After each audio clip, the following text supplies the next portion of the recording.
प्रियकरासोबत असणाऱ्या अनैतिक संबंधांच्या आड येणाऱ्या पतीचा प्रियकराच्या मदतीने पत्नीने गळफास देत खून केला।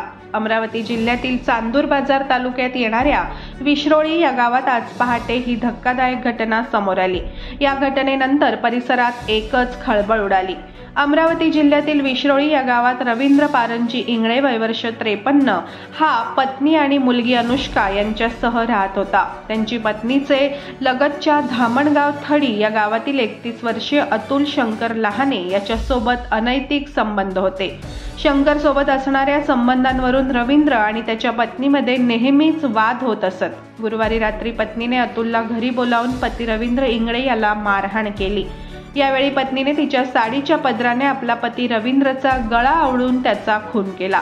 यानंतर अतुल लहाने आपल्या लहान धामणगाव थडी येथील आपल्या घरी निघून गेला। तसंच पत्नीचं माहेर गावातच असल्यामुळे ती भावाकडे निघून गेली। आज सकाळी मृत रवींद्र इंगळेच्या 14 वर्षाच्या मुलीने घरात आई नसल्याचे पाहिले, तसेच झोपलेले वडील उठत नसल्याचे टाहो फोडला। रात्री वडिलांसोबत आई आणि अतुल लहाने याने भांडण केल्याचं तिने गावातच राहणाऱ्या मृतक रवींद्र यांचे भाऊ सिद्धार्थ इंगळे यांनाही सांगितले। त्यानंतर सिद्धार्थ इंगळे यांनी रवींद्रच्या घराकडे धाव घेऊन आपला भाऊ खरंच दगावला याची खातरजमा केली। यानंतर ब्राह्मणवाडा थडी पोलीस ठाणे गाठून तक्रार दाखल केली। पोलिसांनी या गंभीर घटनेची त्वरित दखल घेतली।